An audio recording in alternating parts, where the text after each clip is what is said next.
saya Putri dan saya mempunyai kesempatan yang menarik bersama Pak Effendi, yaitu seorang pengacara sekaligus akademisi. Baik, Pak Effendi. Ya, oke. Selamat siang ya. Gimana? Apa yang bisa saya sampaikan? Oke, selamat siang Bapak. Nah, mungkin di sini saya mau minta ceritakan ke Bapak. Bagaimana sih Bapak memulai dunia akademisi ini? Oke ya, dunia akademis itu sebetulnya ada dunia yang erat dengan dunia kampus juga ya. Dunia kampus artinya kita memberikan mata kuliah tertentu kepada mahasiswa dan itu tentunya didasarkan pada banyak pengetahuan yang bersumber dari buku-buku, jurnal, dan riset-riset. Dan itu akan dideliver kepada mahasiswa. Dan mahasiswa itu kan kita juga bimbing bagaimana mereka secara akademik betul-betul mempunyai pemahaman yang kuat tentang khususnya dari bidang ilmu hukum ya, apa itu hukum ya, apa tujuan daripada hukum, fungsi hukum, bahkan juga hakikat daripada hukum itu sendiri yang itu kita ajarkan kepada mahasiswa sehingga nanti dia mereka paham teorinya dan juga paham dalam prakteknya. Yang kedua, tentu sebagai akademisi saya juga sering juga diminta beberapa orang atau beberapa pihak yang sedang berperkara di pengadilan untuk memberikan keterangan di pengadilan. Jadi ada orang berperkara untuk membuat supaya perkara itu menjadi terang ya. Jadi kita diminta untuk memberikan keterangan-keterangan dari sisi akademiknya seperti apa. Sehingga hakim itu nanti mempunyai pemahaman yang utuh ya tentang yang sedang diperkarakan atau yang sedang diperiksa atau diadili. Kira-kira begitu sih. Iya. Lalu kemudian apa yang mendorong Bapak untuk aktif mengajar di bidang pendidikan hukum itu?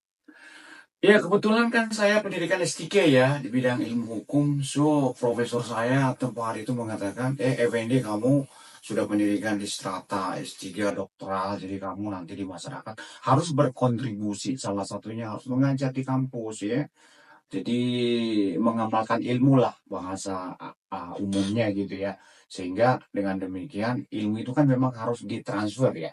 Transfer of knowledge gitu ya. Jadi pengalaman kita juga di lapangan itu perlu kita transfer kepada mahasiswa dan kita juga di satu sisi juga harus berkontribusi kepada masyarakat bagaimana mengubah masyarakat perilaku masyarakat di bidang hukum supaya taat hukum misalnya supaya tidak lagi berlindung di balik saya awam hukum yang begitu-begitu. Jadi kita sebagai akademisi itu termotivasi, tertantang untuk mentransfer our knowledge ya, based on experience, based on our rational thinking, yaitu harus kita transfer kepada masyarakat, kepada mahasiswa khususnya. Begitu sih.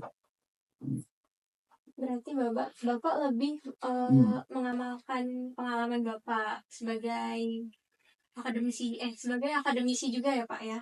Iya. Kemudian dibagikan juga kepada masyarakat. Iya. Pendidikan. Ya kebetulan kan memang kan saya juga sebetulnya praktisi hukum juga ya.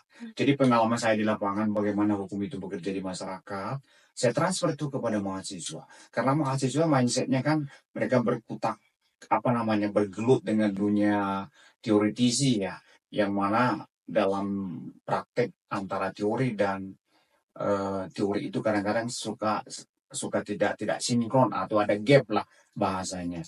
Dan juga di masyarakat juga kita kan harus memberikan edukasi juga kepada masyarakat melalui pelatihan-pelatihan atau seminar-seminar di mana saya juga sering juga menjadi narasumber di beberapa asosiasi di komunitas lah kurang lebih begitu. Jadi sebagai akademisi saya kira pemahaman kita tentang pengetahuan itu sangat penting untuk memberikan kontribusi yang nyata kepada masyarakat. Oke. Dan selain itu Bapak juga saya dengar sebagai penulis buku ya? Iya. Saya itu suka menulis selain suka membaca ya. I love writing and I love reading. Maka dari itu ya berkat keteguhan hati dan ketekunan juga ya. Saya telah menulis 5 buku. 5 buku ini pertama ini ada bukunya nih ya. Pertama pencucian uang nih ya. Lintas jurisdiksi dan buku ini lumayan banyak digemari atau dibaca para mahasiswa maupun masyarakat, sehingga juga langsung sold out juga sih. Makanya sudah terbit edisi kedua nih ya. Sama ya, edisi pertama dan edisi kedua ini menceritakan bagaimana pelaku-pelaku kejahatan pencucian uang itu bisa saja dia melakukan kejahatannya di Indonesia lalu kemudian melarikan diri ke luar negeri, dan aset-aset yang ada di luar negeri itu bagaimana sih caranya untuk merepatriasi ya, termasuk juga menangkap orang-orangnya. Itu menceritakan hal-hal tersebut dalam buku ini ya. Kemudian saya lanjut lagi, buku yang berikutnya itu tentang pidana ya. Kita tahu pidana khusus ini hal-hal yang menceritakan bagaimana kejahatan itu pada dasarnya seperti apa, hakikat dari kejahatan itu bagaimana penindakannya dilakukan. Jadi di sini teori-teori tentang kejahatan maupun bagaimana penegakan hukumnya juga khususnya terhadap kejahatan-kejahatan transnasional. Nah kemudian saya juga membuat buku tentang bagaimana sih caranya membuktikan kesalahan seorang terdakwa itu ya, yang saya kemas dalam buku Pembuktian Hukum Pidana ini buku ini terbit tahun 2024 ya, dan buku ini salah satu buku karya terbaik saya menurut saya sih, karena di sini sangat komprehensif bagaimana kita harus membuktikan dakwaan jaksa itu apakah betul dia pelakunya, dapatkah dia diminta pertanggungjawabannya, adakah bukti-buktinya yang mengarah kepada perbuatannya. Saya kira lengkap di sini ya, di metode pembuktian pidana ini. Nah kemudian juga ini ada saya buku yang berjudul Anomali Hukum ya. Buku ini termasuk yang bestseller dan sudah dicetak ulang lagi nih. Ini on process ya.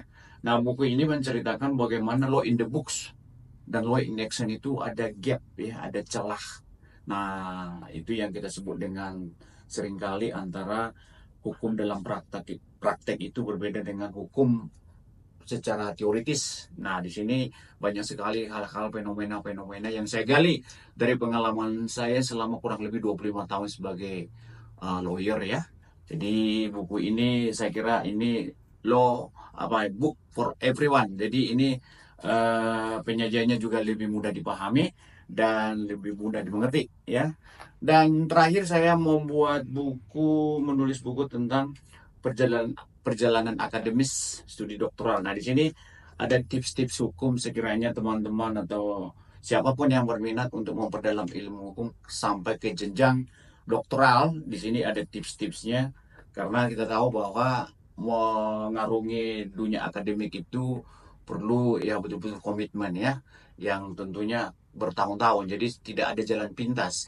Tapi untuk menggambarkan bagaimana perjalanan seorang itu untuk meraih gelar doktoral PhD yang kredibel, tentunya perlu Anda dituntun oleh beberapa literatur, dan di sini lengkap ya saya buat. Jadi itu sekilas tentang buku-buku yang saya buat, dan buku ini sangat membantu saya juga ya untuk mentransfer knowledge kepada mahasiswa.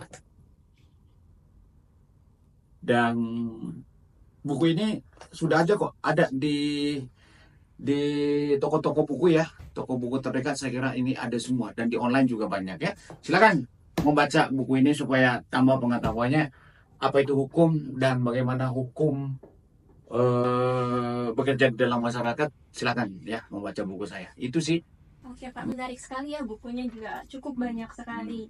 Dan mungkin apakah buku ini sudah dijadikan referensi dalam akademik, dan bagaimana tanggapan dari mahasiswa Bapak dan kolega-kolega Bapak yang lainnya? Oke, satu hal yang mengembirakan saya ya, saya dapat feedback juga dari mahasiswa maupun dari kolega-kolega. Katanya buku saya itu mudah dipahami dan mudah dimengerti ya.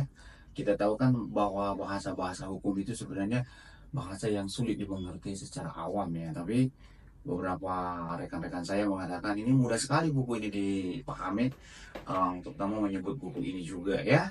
Dan kemudian juga buku ini saya jadikan menjadi referensi juga di kampus di mana tempat saya mengajar. Jadi saya kira tidak mungkin lah ya buku ini bisa dicetak ulang kalau tidak ada feedback positif dari mahasiswa atau dari masyarakat. Itu sih tentang buku saya ya. Oke, baik. Luar biasa sekali ya Pak Effendi. Terima kasih banyak sekali Pak Effendi Oke. atas informasinya, pengalaman-pengalamannya. Iya, oke. Saya juga senang bisa berjumpa dengan mahasiswa seperti Anda ini kan. Ya, oke. Iya. Semoga kedepannya kita masih bisa berbincang-bincang lagi dengan bahasan-bahasan yang menarik lainnya. Oke, anytime, welcome. Terima kasih Pak Effendi. Oke, sama-sama ya. Thank you.